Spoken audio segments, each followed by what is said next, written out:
Hi hello ನಮಸ್ತೆ ಎಲ್ಲರಿಗೂ S media ಚಾನಲಿನ ಮತ್ತೊಂದು ವಿಡಿಯೋಗೆ ಸ್ವಾಗತ ಸುಸ್ವಾಗತ. ಸ್ನೇಹಿತರೆ, ಎಲ್ಲರೂ ಹೇಗಿದ್ದೀರಾ? ಎಲ್ಲರೂ ಚೆನ್ನಾಗಿದ್ದೀರಾ ಅಂದ್ಕೊಂಡಿದ್ದೀನಿ. ನಾನು ಕೂಡ ತುಂಬಾ ಚೆನ್ನಾಗಿದ್ದೀನಿ. ಎಲ್ಲರೂ ಚೆನ್ನಾಗಿದ್ದೀರಾ ಅಂದ್ಕೊಂಡು ಭಾವಿಸ್ಕೊಂಡು ಇವತ್ತಿನ ಒಂದು ವಿಡಿಯೋನ ಶುರು ಮಾಡಿಬಿಡೋಣ. ಇವತ್ತಿನ ಒಂದು ವಿಡಿಯೋದಲ್ಲಿ ಸ್ನೇಹಿತರೆ, ಧನು ರಾಶಿಯವರ ಭವಿಷ್ಯ ಜೂನ್ ಕೊನೆಯ ದಿನಗಳಲ್ಲಿ ಸಾಕಷ್ಟು ಬದಲಾವಣೆಯನ್ನು ನೋಡಲಿದ್ದೀರಿ.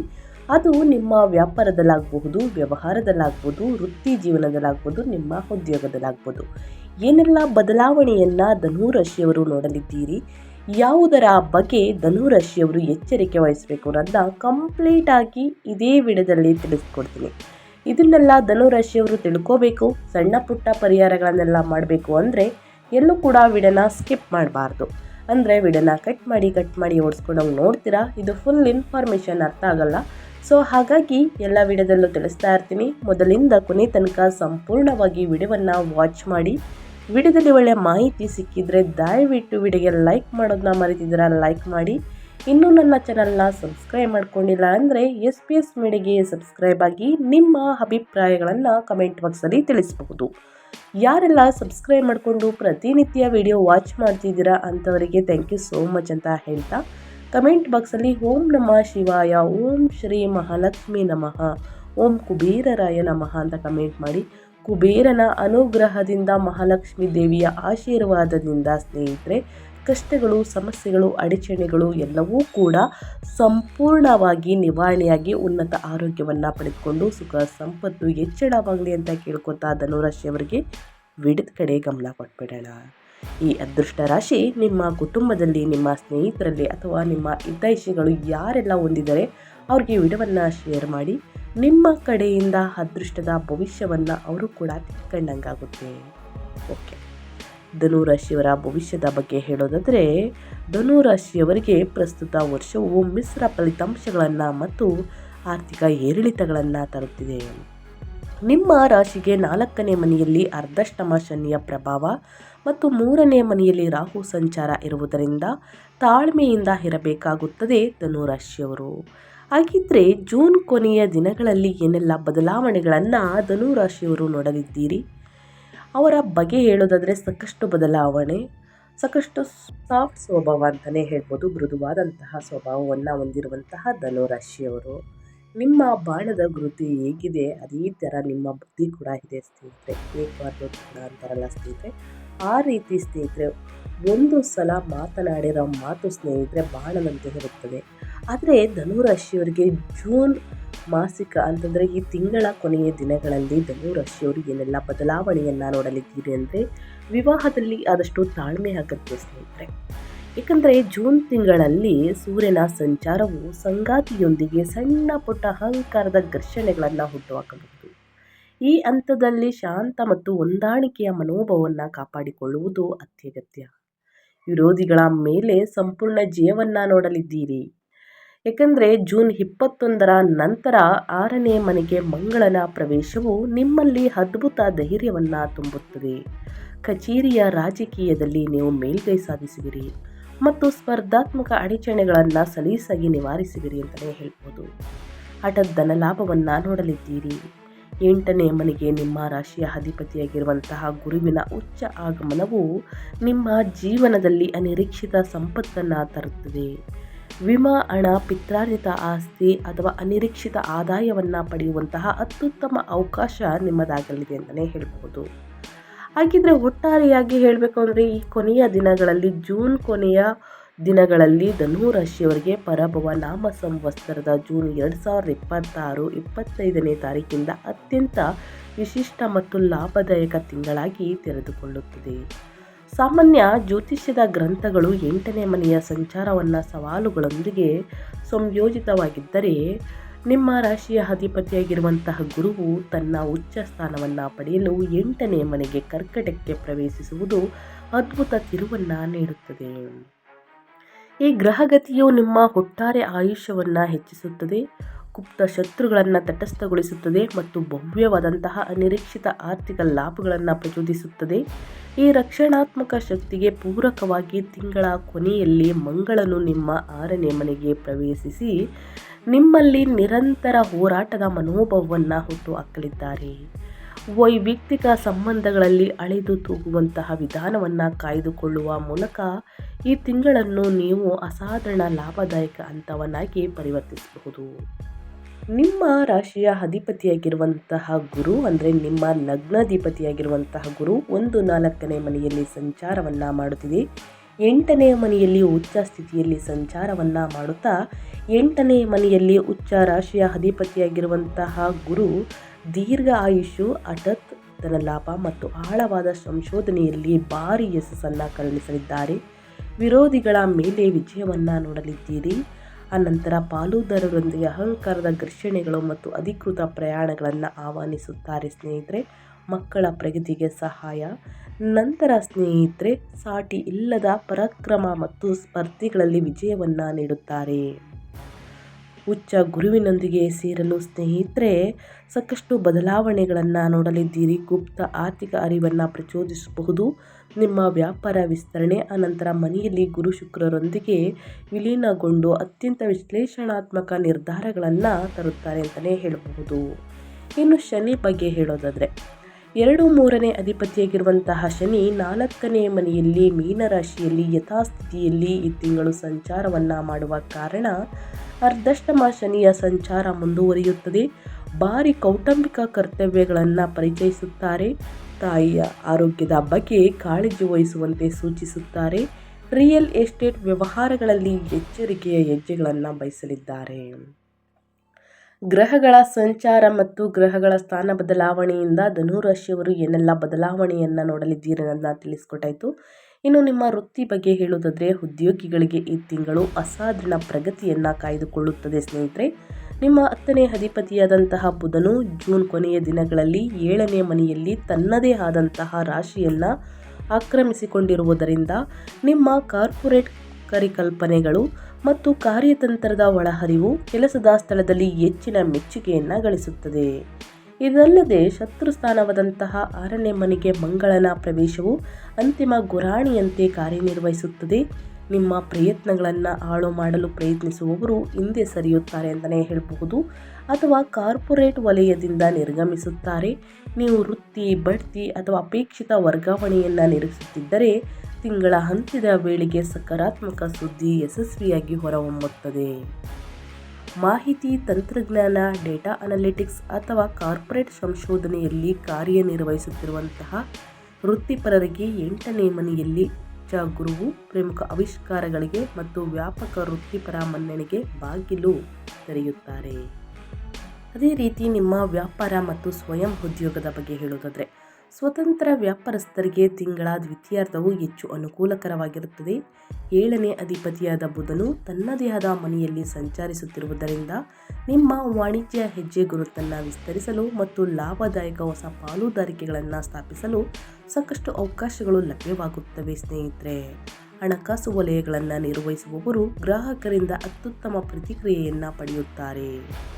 ನಿಮ್ಮ 9ನೇ ಅಧಿಪತಿಯಾದ ಸೂರ್ಯನು 7ನೇ ಮನೆಗೆ ಪ್ರವೇಶಿಸಿದಾಗ ಸರ್ಕಾರಿ ಒಪ್ಪಂದಗಳು ಅಥವಾ ಸಾಂಸ್ಥಿಕ ಟೆಂಡರ್ಗಳು ಹೆಚ್ಚಿನ ಮಟ್ಟದಲ್ಲಿ ನಿಮ್ಮ ಪರವಾಗಿ ಇತ್ಯರ್ಥಗೊಳ್ಳುತ್ತವೆ.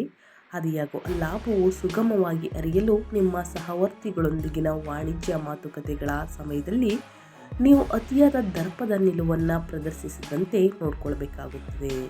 ಯಾರೊಂದಿಗೂ ಕೂಡ ದುಡುಕಿನ ನಿರ್ಧಾರಗಳು, ದುಡುಕಿನ ಮಾತುಗಳು ಒಳಿತಲ್ಲ. ಧನುರಾಶಿಯವರಿಗೆ ಮೊದಲೇ ಹೇಳಿರುವ ಹಾಗೆ ಬಾಣದ ಹಂಗೆ ಸ್ನೇಹಿತರೆ ನಿಮ್ಮ ಮಾತು, ಕತ್ತಿ ಹಂಗೆ ನಿಮ್ಮ ಮಾತು ಅಂತಲೇ ಹೇಳಬಹುದು ಸ್ನೇಹಿತರೆ. ಸ್ವಲ್ಪ ಹೊರಟಾಗಿರಬಹುದು, ನಿಮ್ಮ ಮನಸ್ಸು ಸ್ವಲ್ಪ ಸಾಫ್ಟ್ ಅನಿಸುತ್ತೆ. ಆದರೆ ನಿಮ್ಮ ಜೊತೆ ಪಳಗಿದಾಗ ಅವರಿಗೂ ಗೊತ್ತಾಗುತ್ತೆ ಸ್ನೇಹಿತರೆ ನೀವು ಎಷ್ಟು ಒಳ್ಳೆಯ ವ್ಯಕ್ತಿಗಳು ಅಂತ. ಅಲ್ಲಿ ತನಕ ಸ್ನೇಹಿತರೆ ದುಡುಕಿನ ಮಾತುಗಳು ಒಳಿತಲ್ಲ ಧನುರಾಶಿಯವರಿಗೆ ಅಂತ ಹೇಳ್ತಾ, ಅದೇ ರೀತಿ ಹಣಕಾಸಿನ ಬಗ್ಗೆ ಹೇಳೋದಾದರೆ ಆರ್ಥಿಕವಾಗಿ ಈ ಜೂನ್ ತಿಂಗಳು ಭವ್ಯವಾದಂಥ ಮತ್ತು ಅನಿರೀಕ್ಷಿತ ಬದಲಾವಣೆಗಳನ್ನು ತರುತ್ತದೆ. ನಿಮ್ಮ 8ನೇ ಮನೆಯಲ್ಲಿ ರೂಪುಗೊಳ್ಳುತ್ತಿರುವಂತಹ ಪ್ರಬಲ ಗ್ರಹಗಳ ಸಂಯೋಜನೆಯು ಗುರು, ಶುಕ್ರ ಮತ್ತು ಬುಧ ಹೆಚ್ಚು ಪರಿಣಾಮಕಾರಿಯಾದ ವಿಪರೀತ ರಾಜಯೋಗವನ್ನು ಪ್ರಚೋದಿಸುತ್ತದೆ. ನೀವು ಗ್ರಹಗತಿಯು ನೀವು ಬರುವುದಿಲ್ಲವೆಂದು ಕೈಬಿಟ್ಟಿದ್ದ ಹಳೆಯ ಆರ್ಥಿಕ ಬಾಕಿಗಳನ್ನು ಸುಗಮವಾಗಿ ವಸೂಲಿ ಮಾಡಲು ಸಹಾಯವನ್ನು ಮಾಡಲಿದೆ.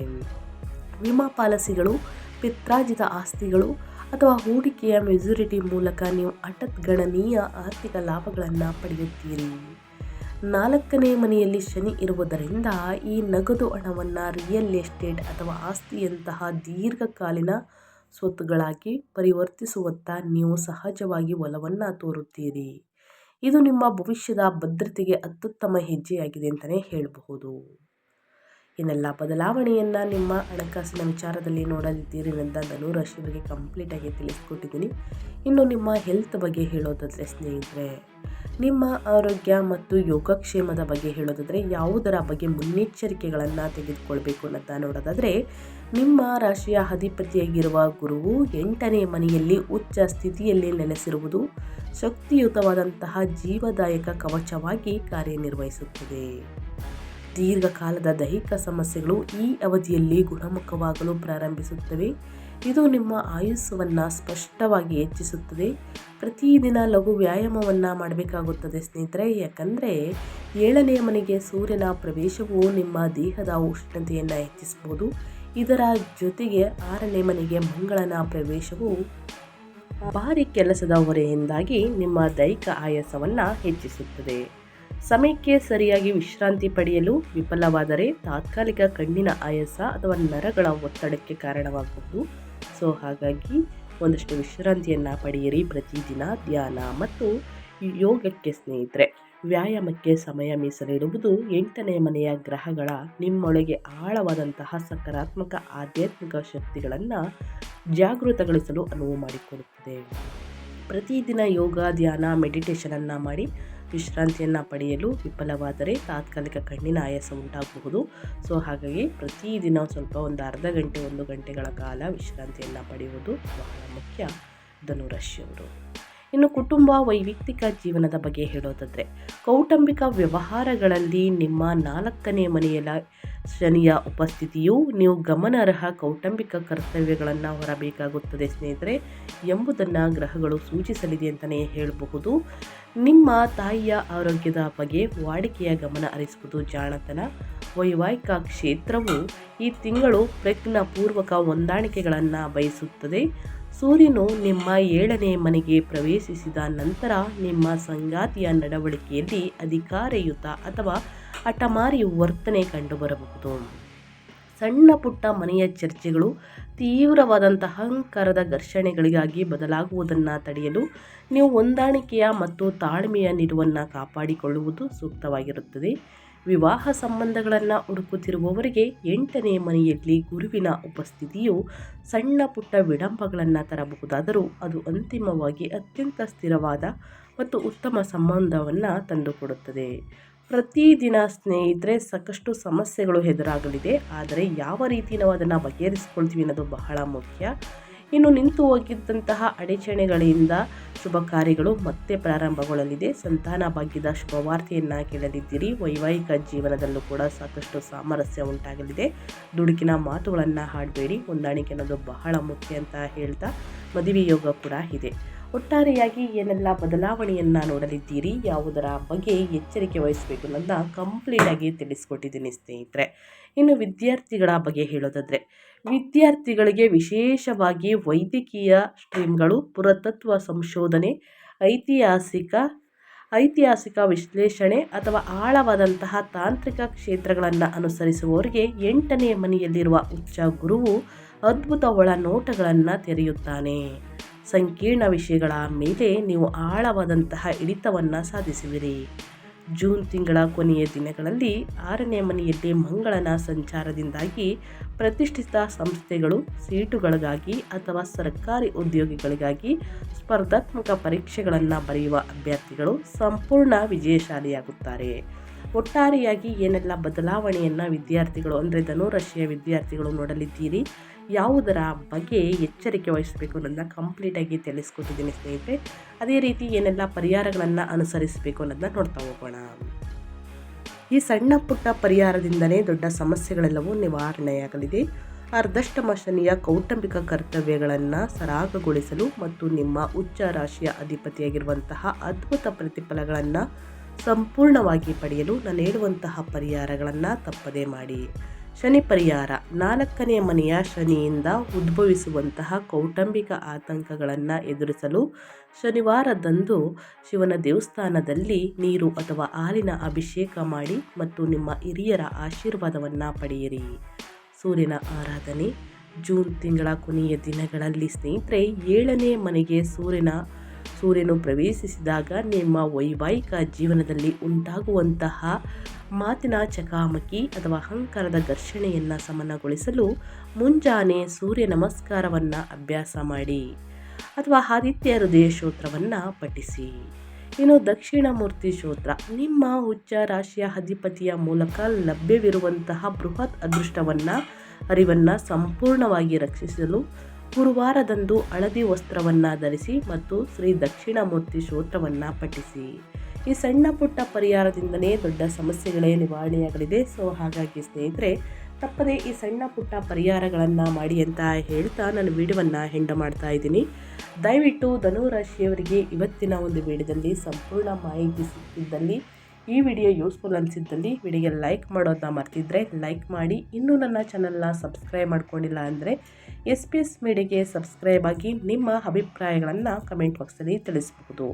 ಯಾರೆಲ್ಲ ಸಬ್ಸ್ಕ್ರೈಬ್ ಮಾಡ್ಕೊಂಡಿದ್ದೀರಾ ಅವರಿಗೆ ಥ್ಯಾಂಕ್ ಯು ಸೋ ಮಚ್ ಅಂತ ಹೇಳ್ತಾ ಮತ್ತೊಂದು ವಿಡಿಯೋ ಜೊತೆ ಮತ್ತೊಂದು ಹೊಸ ಭವಿಷ್ಯದಲ್ಲಿ ಸಿಗ್ತೀನಿ.